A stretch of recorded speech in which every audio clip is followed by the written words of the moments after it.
TK and friends play Doki Doki Literature Club. Yuri was gonna make some tea, so... I suddenly realized how weird it sounds to explain this to Monica.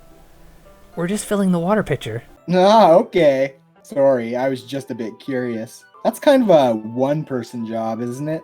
That's... Monica, please mind your own business for once. Or do you want to tell me there's something wrong with helping involve Derek in club activities? Ugh. My mouth gapes. I suppose there's nothing wrong with that. Then let's go, Derek. Yuri quickly exits the room, and I follow. Once in the hallway, she suddenly puts her forehead against the wall. I spoke without thinking. How could I say something like that? Yuri, something about the way she said that. It made me feel so irritated. What's wrong with me? No, Yuri, I think you did the right thing. I wasn't expecting it, but it's also not right for Monica to judge people like that. Derek, how come even when I do something bad, you're being nice to me? Because nothing that you do is as bad as you make it seem in your head. Nobody's perfect. We have emotions, and we can't always hide them away. But you always amplify things in your head. Your mind turns a light rain shower into a hurricane. No. Wouldn't you hate me for something as terrible as that? Why would I hate you? I can't hate someone for having emotions. What kind of friend would do that? Friend, you say? Yuri lifts her head. Derek, I really like being friends with you. Thanks, Yuri. I like being friends with you, too. I feel kind of awkward saying something like that, but I'm doing my best. Yeah, it sure is awkward. But I'm doing my best to help Yuri feel better. Anyway. Yeah. Shall we go? Yeah. Yuri and I walk to the nearest water fountain. Once we fill up the water pitcher, we return to the classroom. Yeah. Derek, do you like oolong tea? Yeah. Anything is fine. Very well. Yuri sets the temperature on the kettle to 200 degrees. Now it's time to get the teapot. You really do this properly, don't you? Of course. I shouldn't do any less when I'm making tea for others. Even if I'm not an expert on tea or anything? In that case, you'll only be even more impressed. Perhaps I will. Yuri fetches the teapot and begins measuring the tea leaves. To my surprise, she even starts humming a little to herself. You must be in a good mood now. Is that so? I was letting it show. And you noticed. I was doing a bit of thinking. And I decided that I would try expressing myself a little bit more. It turns out it's not very hard for me to do. When it's you who's around anyway. Ooh. That's great, Yuri. Just don't push yourself too much. You're always worrying about me, Derek. It's very endearing. Yuri wasn't kidding. I don't even know if I can keep up with this. I'll watch Yuri pour a cup of tea for each of us. Derek, I have another request. Do you mind if we sit on the floor today? Why's that? It's a little bit easier on my back. I can read with my back against the wall rather than bending over at my desk. Sorry, I didn't realize. No worries. I just have a back pain fairly regularly, so I do my best to manage it. Is that so? I wonder why that is. It's most likely because your posture, right? Always hunched over like that while reading. Yes, I have terrible reading posture, so that's why we should sit on the floor. Fair enough. I'll go ahead and get the book. I retrieve the book from my bag. I have some chocolate as well. It's a bag of small chocolate candies that I kept hidden from Sayori's candy radar. I take it, since it'll go well with the tea. Yuri and I then sit against the wall, teacups at our sides. As if in sync, we assume the same reading position as last time, each holding one half of the book. Except this time, our bodies are even closer to each other. It's getting real steamy between me and me. I can't see too well. Ugh. Yuri slides closer until our shoulders are touching. Which is exactly how I would react. How am I supposed to focus on reading like this? Yuri was always kind of cute, but when she's being less apprehensive, it's almost more than I can handle. Your teacup. Yuri hands me my teacup. Holding it with my hand that's not holding the book, I end up in a position that makes it even harder to focus. Because now I need to worry about making sure I don't accidentally touch her chest. Meanwhile, Yuri hasn't noticed a single thing. She wears her intense reading expression, and I can only presume the world around her has faded away. I use all of my willpower to focus on reading. After a few minutes, I finally manage to relax a little. I put the teacup between my legs and fumble with the chocolate wrapper. Sorry. I briefly let go of the book to finish opening the wrapper. You can have as much as you want. That's okay. I won't take any. Are you sure? Well, if I touch it, then I might get smudges on the pages. You're right. I didn't even think about that. My bad. No need to apologize. I'll hold the book, okay? Are you sure? Of course. Yuri opens the book with both hands. She holds it so that I don't have any harder of a time reading from it. But as a result, her left arm is practically resting on top of my leg. Well, in that case, Yuri is already totally focused on reading again. I take a chocolate candy and pop it into my mouth. Then I take another chocolate, and I hold it up to Yuri. She doesn't even look away from the book. She simply parts her lips as if this situation was completely natural. But that means I can't stop here. I apprehensively place the chocolate in her mouth. Just like that, Yuri closes her lips over it. Yuri's expression suddenly breaks. Did I just... Yuri looks at me like she needs to confirm what just happened. Derek. Sorry. I guess I shouldn't have done that. Well, you were just helping. That's something that friends do, right? I mean, not really in this kind of context, but yeah, that's all it was. Yeah, then you don't need to stop or anything. I see. This is getting progressively awkward to do with you guys in the same call as me. When I'm streaming stuff like this, I have that disconnect of, like, yeah, there's someone in chat, but they're not really there. Ugh. The situation has gotten really tense. Yuri tries to return to the book, but I can tell just by her expression that even I can't even focus now. So flustered. I'm getting pretty flustered. Not even she can focus now. My heart is pounding. I nervously take another chocolate between my fingers. But this time, Yuri's eyes meet mine. Keep going. How did it even come to this? Yuri doesn't avert her gaze. I notice her chest rising and falling to the rhythm of her breaths. I raise my arm. Like before, Yuri parts her lips, but it's different this time. I take the chocolate and place it in her mouth. I feel her hot breath on my fingers. Okay, everyone. Yuri jolts back. It's time to share poems. Derek, you can help Yuri put away the tea stuff, right? Yeah, of course. Okay, thanks. The spell is abruptly broken. I'll take care of the cups. Yeah. Yuri picks up the teacups from the floor. I pick up the bag of chocolates. In the end, we hastily clean up without so much as a word between us. I get the feeling this is something neither of us will have the courage to bring up. All right. Well, that was a section. So I have to ask, because you guys have played it and presumably had different experiences. Are these scenes based on the words you pick? Yeah. Like if we had picked more like Monica focused words, will we have had a moment with her instead? Well, Monica's not an option, but right. I did notice that. Yeah, that's why we got Natsuki the second time, because we were picking like fluffy clouds and pink and we went real hard on Yuri that time though. That's why we got Yuri. You can get Yuri, Natsuki, or Sayori. So my next question is anyone here intentionally picking certain words to try to steer this? No. No, just picking words you like? I was trying. No, yeah. Okay. Why do you want it away from Yuri from now on? No, I'm just saying. I'm just wondering if you guys have a certain idea that you had that you wanted to go for. That's all.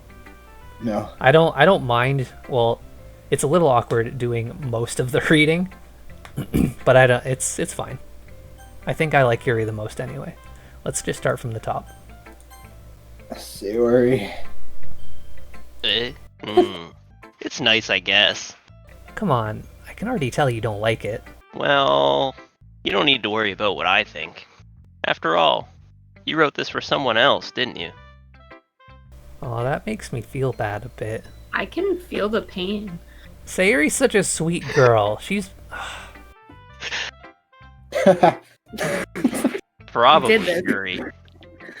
I didn't write this for anyone specifically. Maybe. That's not really what I meant, though. But it's okay. You're making new friends, just like I was hoping. That makes me really happy. I was really And you're happy channeling too, Goro. right?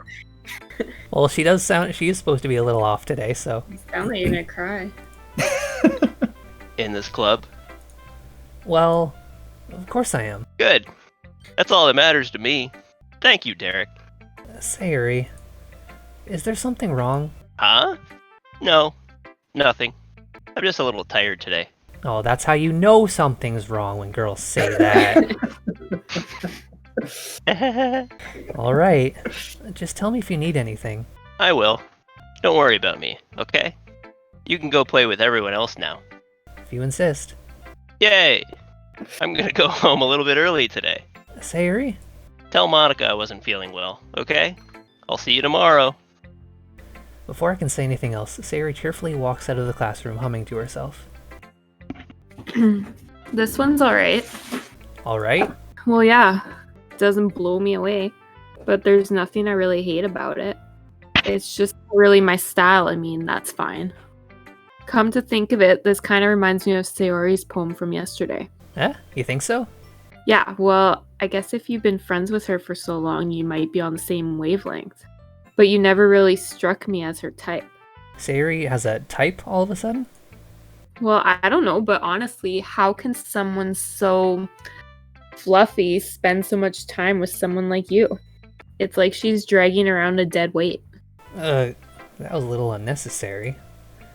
But think of it this way. If it weren't for me, she would probably just fly away, like letting go of a balloon. You could say we each take care of each other in our own way. Whatever it is, I don't get it. Oh yeah, I guess I'm supposed to show you my poem. Oh yeah, Sayori didn't show us her poem. No, She went home early. she didn't do her homework. That didn't even occur to me until now. That's too bad. Here. I'll be your beach. Your mind is so full of troubles and fears that diminished your wonder over the years, but today I have a special place, a beach for us to go. A shore reaching beyond your sight, a sea that sparkles with brilliant light. The walls in your mind will melt away before the sunny glow. I'll be the beach that washes your worries away. I'll be the beach that you daydream about each day.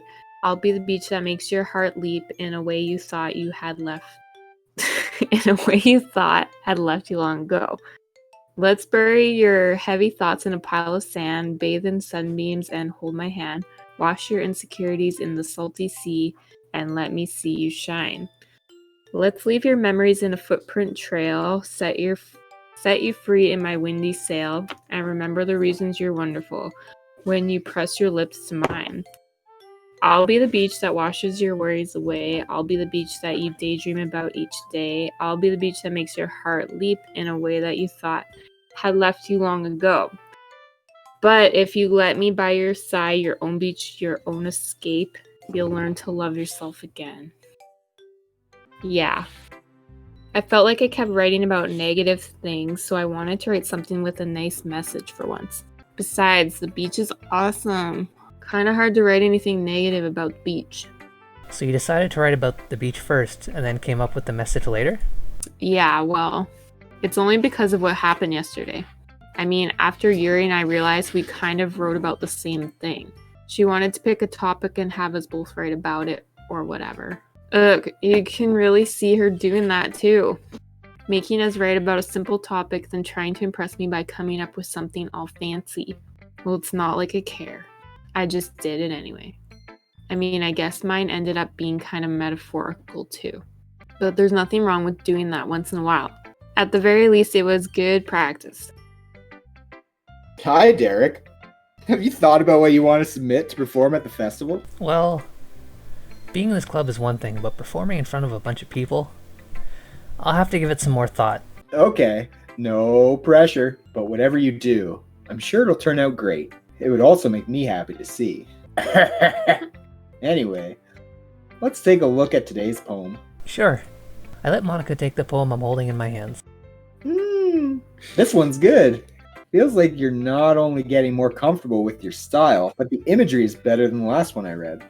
Just wondering, but have you been finding inspiration in Yuri's writing style? I guess so. You can't deny that she's talented. Yeah, totally. I think her poems are the most romantic. That's the best way to describe it. She's like a totally different person when she picks up a pen. I noticed that too. But when she's talking about literature, it's like a light turns on inside her. Sadly, it's hard to get much personal conversation out of her. Trust me, I've tried. Who knows what goes on in that head of hers? I hope you don't mean that in a bad way. No, of course not. I just meant that I wish she didn't keep so much to herself. But still, defending her like that, you must be pretty into her. You completely misunderstood. Calm down, I'm kidding. Besides, I'm pretty sure she's already got a boyfriend. Wait, really? Yeah, a fictional one anyway. Monica kind of whispers that last part to me. It's just a hunch, but... Well, there's not really anything wrong with that. Oh, well, I know. I was just saying. Anyway, I'll share my poem with you now, alright? Alright. The Lady Who Knows Everything. An old tale tells of a lady who wanders earth, the lady who knows everything, a beautiful lady who has found every answer, all meaning, all purpose, and all that was ever sought, and here I am, a feather. Lost, adrift the sky, victim of the currents of the wind. Day after day I search with little hope, knowing legends don't exist. But when all else has failed me, when all others have turned away, the legend is all that remains, the last dim star glimmering in the twilit sky. Until one day, the wind ceases to blow, I fall, and I fall and fall and fall even more, gentle as a feather, a dry quill, expressionless. But a hand catches me between the thumb and forefinger, the hand of a beautiful lady. I look at her eyes and find no end to her gaze. The lady who knows everything knows what I am thinking. Before I can speak, she responds in a hollow voice. I have found every answer, all of which amount to nothing. There is no meaning, there is no purpose, and we seek only the impossible. I am not your legend does not exist. And with a breath, she blows me back afloat, and I pick up a gust of wind. You know, I feel like learning and looking for answers are sorts of things that give life meaning. Not to get too philosophical or anything, but it was kind of on my mind, so that's what I wrote about. I see. I never really put much thought into it. In a way, it's almost paradoxical, because if we had all the answers, wouldn't the world start to lose its meaning? You know, there's one thing I noticed. It seems like everyone in the club prefers writing about things that are more sad than happy. Are you surprised? I mean, if everything was okay, we wouldn't really have anything to write about, would we? Humans aren't two-dimensional creatures. I think you'd know that better than anyone. You mean one-dimensional? Yeah, that. Anyway, here's Monica's writing tip of the day. Are you ever too shy to share your writing because you're afraid it's not that good?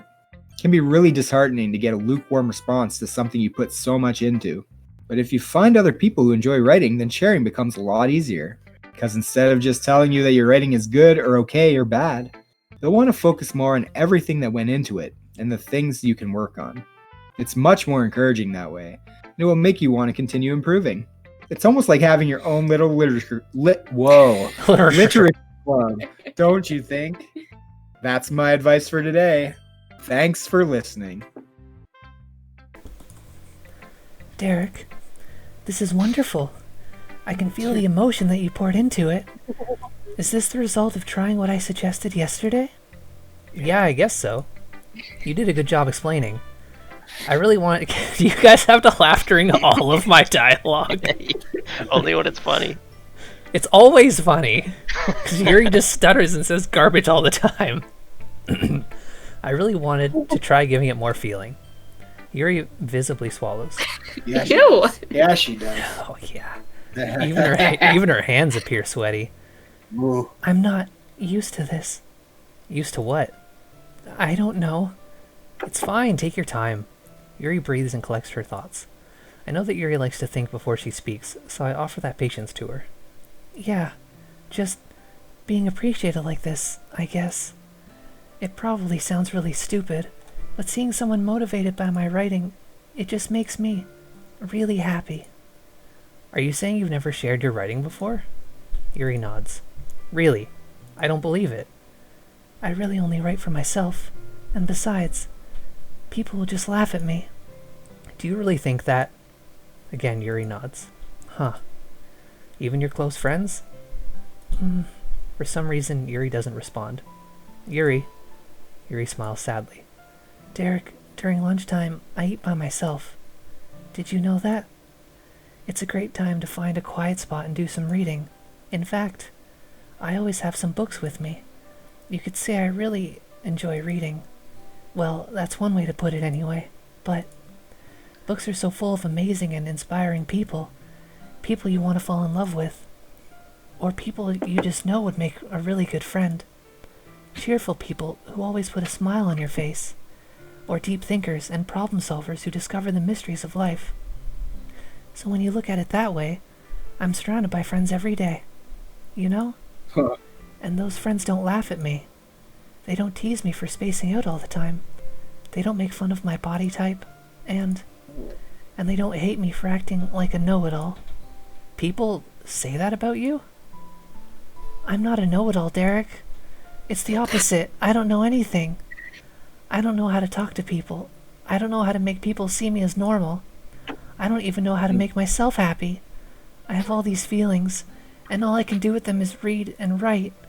But it wasn't until now that I started sharing it with you that I really understood that what I was missing all this time.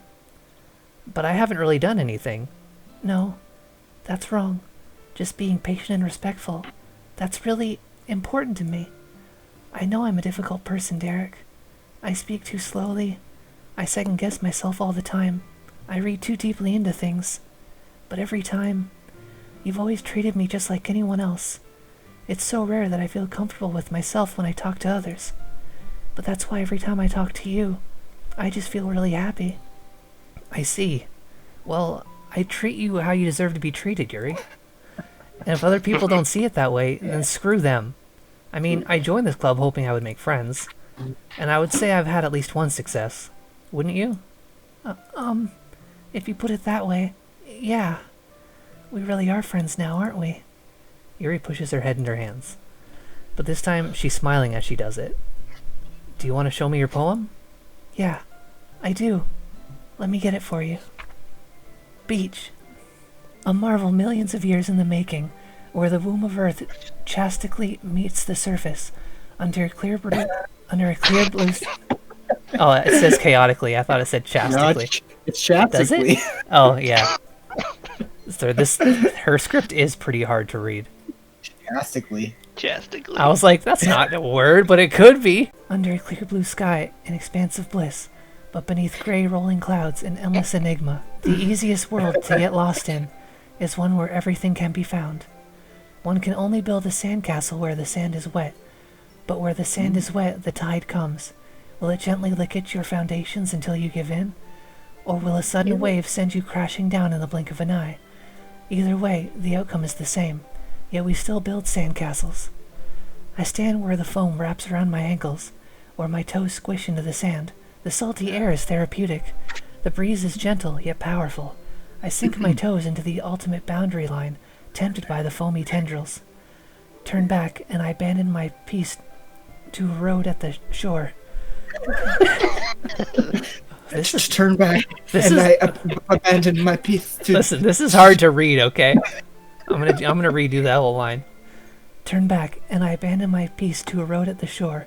Drift forward, and I return to Earth forevermore.